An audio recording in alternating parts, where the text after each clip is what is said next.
31절 이렇게 기록이 됐네요. 여호와께서 레아가 사랑받지 못함을 보시고 하나님께서 야곱의 첫 번째 아들 레아에게 개입하십니다. 남편에게 사랑받지 못하는 그 모습을 안타까이 여기셨나 봅니다. 그래서 개입하십니다. 우리는 지난 시간을 통해 알게 되었어요. 레아가 왜 남편에게 사랑받지 못하는지. 레아는 야곱의 취향이 아니었어요.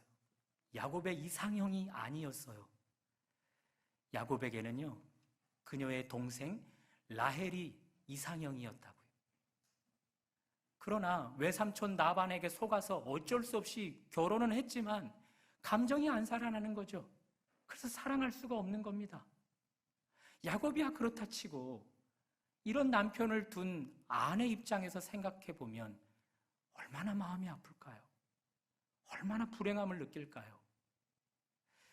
그 결혼 다시 물릴 수도 없는 상황. 그러니 누군가가 이 여인의 마음을 위로해 주어야겠는데 누가 위로해 주고 있습니까? 하나님이십니다. 우리 하나님은 긍휼이 무궁하시답니다. 긍휼과 자비가 무궁하셔서 그것을 아침마다 새롭게 허락해 주신답니다.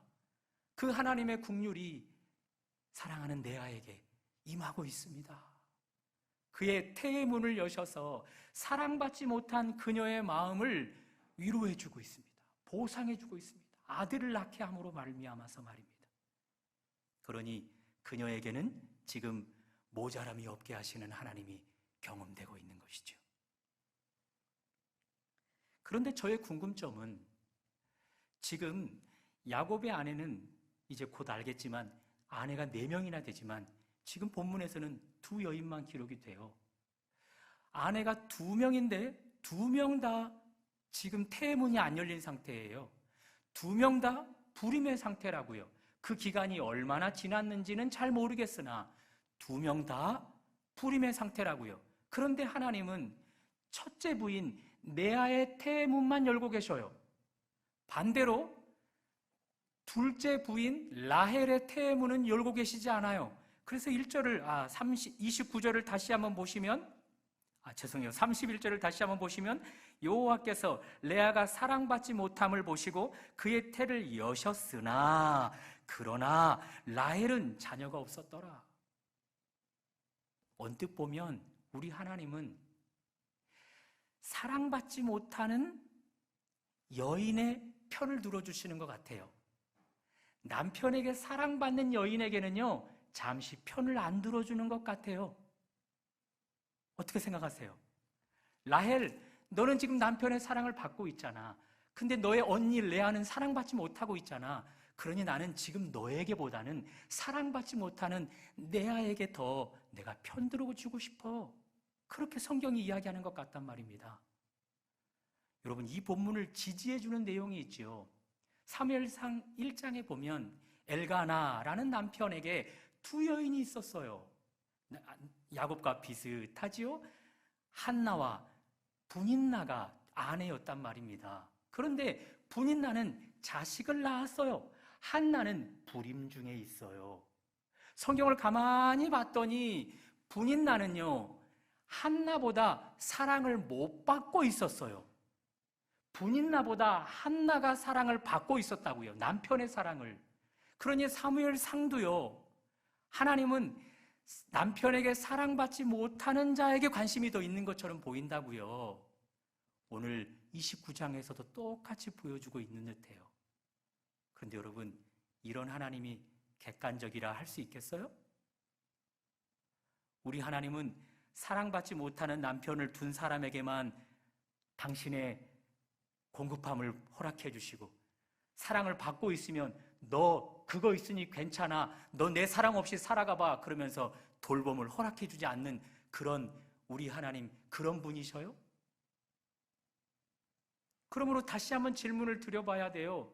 왜 하나님은 2 여인 중 둘 다 불임 중에 있는데 그 여인 중에 사랑받지 못하는 레아에게 태의 문을 여셨고 아들을 허락해 주셨는가? 왜 편을 들어주시는가? 한번 따라해 볼까요? 내면의 아름다움 때문이라. 오늘 본문에서만 답을 찾으면 그렇다고요. 여러분, 제가 몇 번 이야기해 본 것 같은데요. 이런 과거에 트롯 노래가 있었죠. 얼굴만 예쁘다고 여자냐, 마음이 고와야 여자지. 라헬, 그는 외모가 아름다웠다고 우리는 지난주에 살펴봤잖아요. 자, 우리 주변에서 예쁜 여자들을 보면 예쁜 척 해요, 안 해요? 실제 아름다운 여인들은요, 스스로가 아름답다라고 여겨서 예쁜 척, 아름다운 척을 해요. 척척척 한단 말이에요. 그것이 때로는, 죄송해요, 꼴사납잖아요. 외모가 아름다웠던 둘째 부인 라헬은요, 아마 척하는 것 같아요. 그녀의 내면이 아름다운지 안 아름다운지 우리는 살펴볼 수 있는데요. 자, 먼저 첫 번째 부인 레아가 아이를 낳게 되었어요. 그것을 시기합니다. 둘째 부인 라헬이 말입니다. 오늘 본문 한 장만 넘어가 보시면 바로 밑에 절이죠. 30장 1절을 우리 큰 목소리로 한번 읽어볼까요? 시작. 라헬이 자기가 야곱에게서 아들을 낳지 못함을 보고 그의 언니를 시기하고 있다고요. 외모가 아름다운 이 라헬은요, 내면이요, 시기로 차 있어요. 어느 정도 시기로 차 있을까요? 계속해서 보실래요? 야곱에게 이르되 내게 자식을 낳게 하라. 그렇지 아니하면 내가 죽겠노라. 죽을 듯이 시기하고 있다고요. 보통 시기가 아니라고요. 그러니 외모가 아름다운 라헬은요, 그의 내면은 고약해요. 아름답지가 않아요. 반대로 외모가 아름답지 않았던 레아는요, 자기 앞에서 남편이 동생 라헬만 사랑해요. 자기 앞에서 동생 라헬이 사랑받는 것을 지켜봐요. 그것을 매일매일 경험하고 있는 레아의 입장에서 얼마나 시기와 질투와 괴로움이 있겠어요. 그것 얼마든지 라헬처럼 표시를 낼 수 있잖아요. 그렇죠? 그런데 오늘 성경에는 그 어떤 표시도 안 해줘요. 그의 내면을 가려주고 있어요. 그래서 그의 내면이 아름다운지 안 아름다운지 알 수가 없겠는데 유추해 볼 수 있는 내용이 있어요. 오늘 본문 32절을 읽어보시면 유추해 볼 수 있죠. 32절을 한번 읽어보실까요? 시작. 레아가 임신하여 아들을 낳고 그 이름을 루벤이라 하여 이르되 여호와께서 나의 괴로움을 돌보셨으니. 여기까지. 괴로웠었다고요. 그런데 그 괴로움을 사랑하는 동생 라헬에게 표내지 않았다고요. 남편에게도 티내지 않았다고요. 하물며 자기 아버지 라반에게도 티내지 않았다고요. 그 괴로움을 누구에게만 표를 냈을까요? 하나님에게서요. 하나님에게라고요. 그러니 그는 외모적으로는 아름답지 않지만 레아는 내면적으로는 아름다워요. 저는 이 레아의 내면의 아름다움이 하나님의 함께 하심을 경험하게 해줬다고 믿는 거죠. 하나님이 돌보셔서 아이를 낳게 하셔서 그의 삶에 모자람이 없게 하시는 은혜를 경험하게 만들어 주었다고요. 내면의 아름다움이.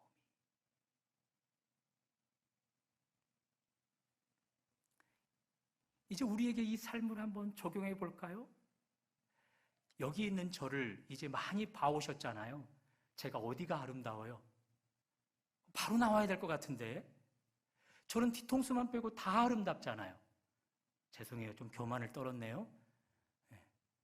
저희 아내는요, 제 눈에만 아름답지 않더라고요. 외국에서도 그 아름다움이 통하던데요. 저희 아내가 여행사 직원일 때 중국인지 유럽인지 잘 기억이 안 나는데 그런 외국에는 거리에 화가들이 많이 있잖아요. 그 화가가 저희 아내를 그림을 그려주는데요. 콧대가 저렇게 아름다운 엽선을 가진 여인이 동양에 있었다니. 그래서 너무 아름답다고, 너무 아름다운 외모를 가졌다고 그렇게 칭찬을 하면서 그림을 그려줬다라는 거예요. 자기야, 중국이야, 유럽이야? 나중에 들어보세요. 이제 제가 여러분의 아름다움을 한번 이야기해 볼게요. 저는 여러분을 오래 봐왔기 때문에 여러분의 아름다움이 한눈에 드러나요.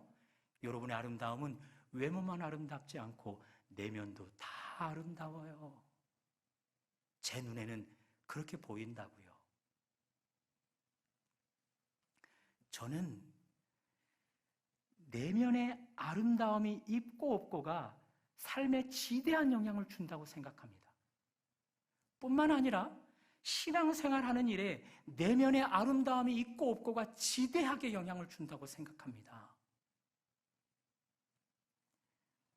내 안은 내면이 아름다웠어요. 그래서 하나님이 그녀에게 모자람이 없도록 아이를 주면서 사랑받지 못하는 부분을 채워주고 있는 거예요. 그 결과 내 안은요, 오늘 본문에서 계속해서 살펴보겠지만 하나님을 찬양하는 자가 되어줘요. 그러니 그의 삶에는요, 내면의 아름다움 때문에 하나님이 경험되어져요. 내면의 아름다움 때문에 하나님을 찬양하게 되어져요. 그의 삶은요, 하나님으로 말미암아 진보와 성장이 있게 되어진다고요. 내면의 아름다움은 그렇게 신앙생활하는 일에 지대하게 영향을 준다고요. 반대로요, 내면이 아름답지 못한 라헬은요, 야곱에게 소리 질렀다니까요. 언니가 죽을 만큼 시기가 난다. 그러니 내게도 자식을 좀 낳게 해달라. 그렇게 화를 냈더니 야곱이 30장 2절에 어떻게 대꾸하는 줄 아십니까? 당신의 태의 문을 닫으신 분은 하나님이신데 내가 하나님을 대신하랴. 그러면서 언성을 높인단 말이에요. 자, 내면이 아름답지 않은 라헬의 마음속에는요, 하나님이 없어요. 태의 문을 닫고 여는 분을 하나님으로 믿지 못하고 있다고요. 하나님을 불신하고 있다고요. 자, 이제 누가 내면이 아름다운지 보시겠어요? 보여지시나요? 신약성경은 우리에게 말해요. 우리가 주일날 살펴보고 있는 마태복음 5장에서 주님이 분명하게 말씀하시죠. 마음이 청결한 자, 다시 말해서 내면이 아름다운 자는 복이 있다. 하나님을 볼 것이라. 하나님을 만날 것이라. 하나님의 임재를 경험할 것이라. 그런 이야기로 할 수 있는 거죠. 사도 바울의 고백 가운데 어떤 고백을 합니까? 하나님의 집에는 금그릇도 있고 은그릇도 있고 나무그릇도 있다. 그러나 하나님이 귀히 합당하게 쓰시는 그릇이 있는데 그것은 금이라서 은이라서 나무라서가 아니라 그것은 자기를 깨끗하게 하는 그릇이라. 레위기와 출애굽기를 보면 제사장이 1년에 한 번만 하나님이 임재하는 거룩한 지성소에 들어갈 수 있답니다. 그들이 제사장 의복을 입고 들어가야 합니다. 뿐만 아니라 관을 쓰고 들어가야 해요. 그런데 그 관 앞에 정면에 어떤 문구가 새겨져 있는지 아십니까? 여호와께 성결. 마음이 깨끗하지 않으면, 내면이 아름답지 못하면요, 하나님을 모실 수가 없다는 거예요. 하나님을 받아들일 수가 없다는 거예요. 하나님이 임재할 수가 없다는 거예요. 하나님의 영광이 그 가운데 거할 수가 없다라는 거예요. 그럼 여러분과 저 이미 여러모로 아름답지만, 이미 내면도 아름답지만 그 내면을 더 아름답게 가꾸어서 하나님을 볼 수 있는, 하나님의 임재를 충만하게 거하게 하는 그런 내면으로 가꾸어져서 우리도 우리의 모자람이 없이 채워주시는 그 하나님 경험하면 어떨까요? 그런 은혜가 있으시기를 주님의 이름으로 축복합니다. 자, 다시 이제 야곱에게 돌아와 봐요.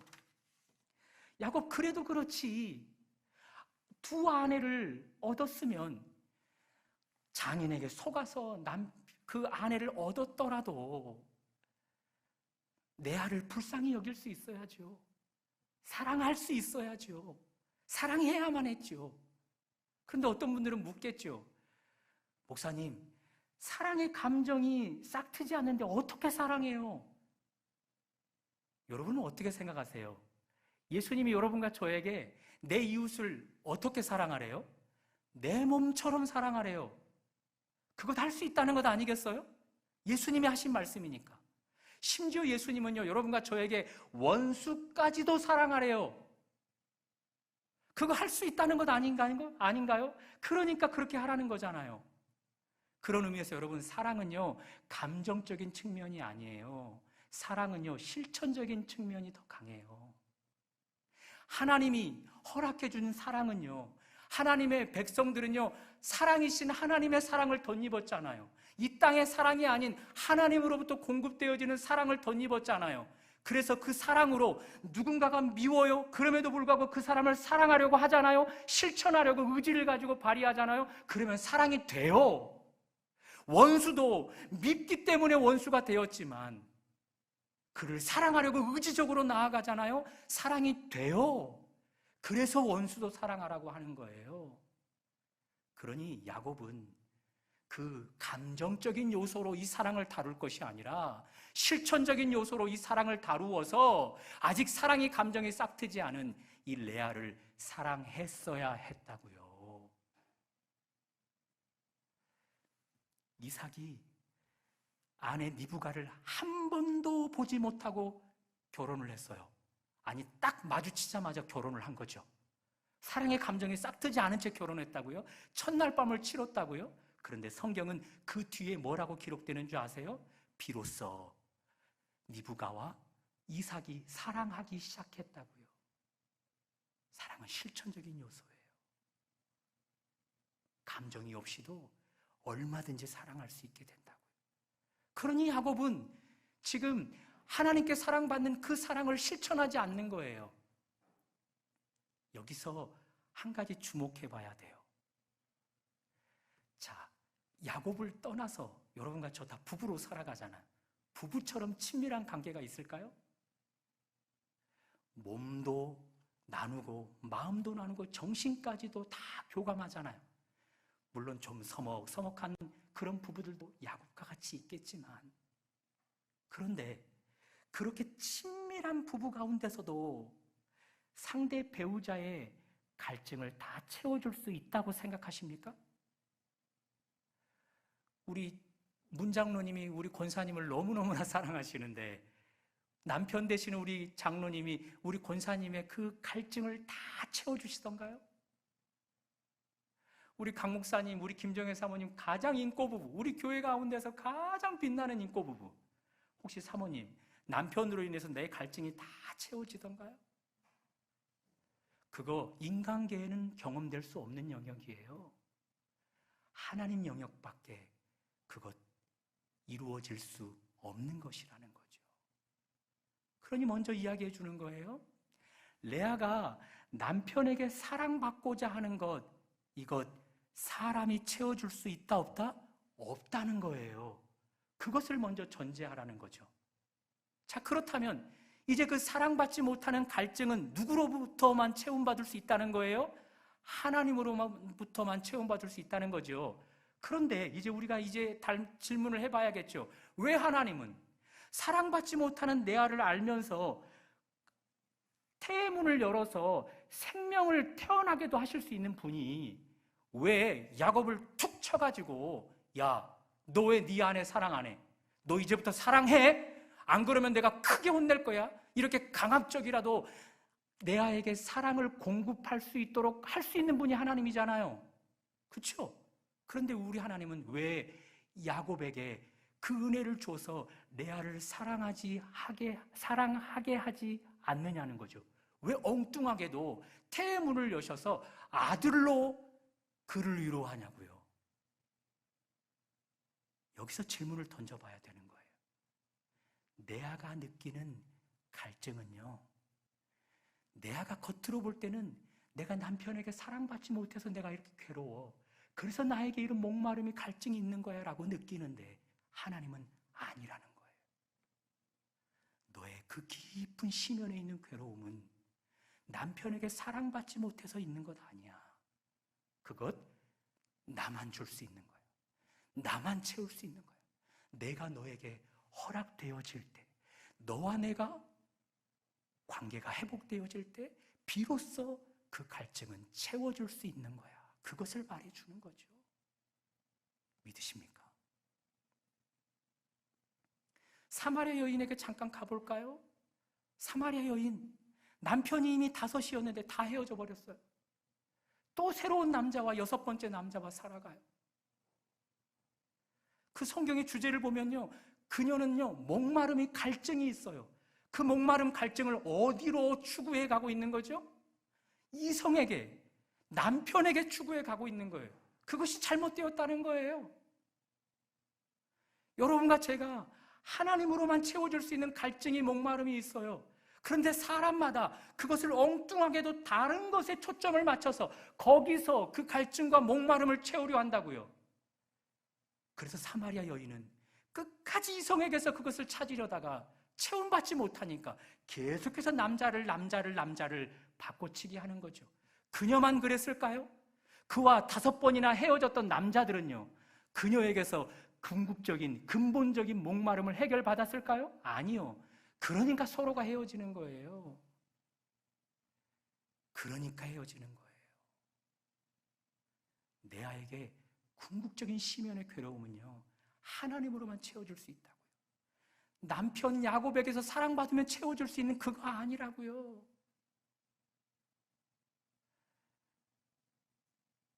저의 아내를 제가 더 깊이 사랑해주면 우리 아내의 목마름이 이제는 더 이상 느껴지지 않게 되어질까요? 여러분의 배우자가 여러분이 더 많이 사랑해주면 그 심연 깊은 곳의 갈증은 더 이상 이제 느끼지 않게 되어지는 걸까요? 여러분의 자녀들이 여러분이 더 많이 아끼고 사랑해주면 그들 심연 깊은 곳의 갈증은 더 이상 없게 되어지는 걸까요? 아니요. 결단코 그럴 수 없는 것입니다. 그러니 이제 여러분과 저는 점검해 봐야 하는 거죠. 나의 배우자로부터 내가 사랑받지 못해서 내게 이런 괴로움이 있다. 그것 아니라는 거예요. 내게 딱 맞는 직장을 얻지 못해서 내 삶에 이런 괴로움이 있다. 그것도 잘못되었다는 거예요. 내가 열심히 기도 생활하고 내가 열심히 교회에서 봉사하고 내가 열심히 사역함에도 불구하고 내 삶에 갈증이 있다. 그것은 하나님이 그건 나로만 채워줄 수 있다라고 계속해서 우리에게 말씀하시는 거죠. 그런데 이것이 쉽지 않아요. 자, 레아 사랑받지 못함을 보고 하나님이 그에게 태의 문을 열어 아들을 낳게 했어요. 그랬더니 그가 뭐라고 고백해요? 다시 한번 성경으로 가보실래요?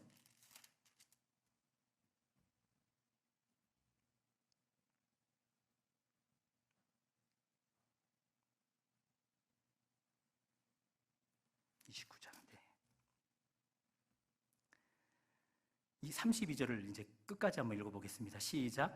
레아가 임신하여 아들을 낳고 그 이름을 르우벤이라 하여 이르되 여호와께서 나의 괴로움을 돌보셨으니 이제는 내 남편이 나를 사랑하리로다. 하나님이 무언가를 응답해 줬단 말이죠. 그녀를 위로해 주려고 했더니 그녀는 여전히 하나님으로 그 갈증이 해소될 것이라 생각하지 않고 여전히 남편의 사랑을 갈구하고 있어요. 남편의 사랑에 애착하고 있다고요. 그것으로만 자기의 갈증이 채워질 거라고. 자, 하나님이 또 한 명의 아들을 낳게 했어요. 그래서 시므온이라고 불렀대요. 그러면서 34절 또 하나의 아들을 낳게 하는데 이제 34절을 한번 읽어보실까요? 시작. 그가 또 임신하여 아들을 낳고 이르되 내가 그에게 새 아들을 낳았으니 내 남편이 지금부터 나와 연합하리로다. 이제는 연합해서 내게 그 사랑을 좀 줄 것이다 라고 또 기대한단 말이죠.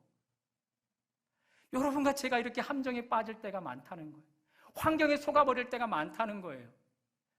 아니야. 내게 있는 이 심연 깊은 곳에 있는 갈증은 하나님이 아니라 내 남편에게서 오는 사랑이야. 내가 가지고 있는 이 직업에서 만족이 얻어질 때 내 이 갈증은 해소되어지는 거야. 내 자녀들이 무언가 좋은 학교에 가고 좋은 일에 뭔가 승승장구에 갈 때 비로소 내 이 갈증은 해소되어지는 거야. 엉뚱한 곳에서 우리는 계속해서 이 갈증을 채우려 한다고요. 하나님은 그거 아니라는 거예요. 그거 아니라는 거예요. 그래서 하나님은 계속해서 아들을 공급해 주면서 그의 눈을 조금씩 열어가는 거죠.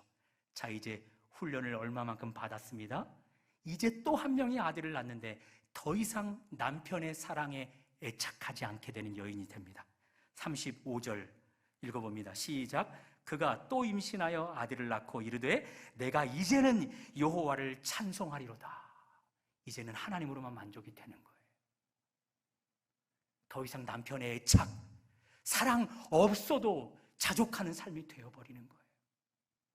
사마리아 여인, 5명의 남편으로도 채워지지 못했던 그 갈증, 6번째 남자로도 채워지지 않고 있었던 그 갈증, 예수 그리스도, 내가 너의 목마름을 유일하게 해결해 줄 수 있는 존재다라고 해서 예수님을 만났어요. 그 뒤 이제 그녀는 더 이상 남자에 연연하지 않아요. 이성을 쫓지 않아요. 이제 그녀는 복음을 증거하는 자로 살아가게 되어져요. 사랑하는 여러분, 어디서 나의 이 갈증이 채워질 수 있는 걸까요? 어디로부터 나의 이 심연의 깊은 목마름이 해결되어지게 할까요? 하나님 외에는 없는 것입니다. 그러니 다른 것에서 우리의 시간과 에너지를 낭비하지 마시고 이제는 하나님 안에서 그 목마름을 추구해 가십시오. 그때 우리 하나님, 우리에게 모자람이 없는 하나님으로 경험되어질 것입니다. 최고의 만족 가운데 살아가게 하실 것입니다. 그런 은혜가 오늘 예배에 참여하는 여러분과 저에게 있으시기를 주님의 이름으로 축복합니다.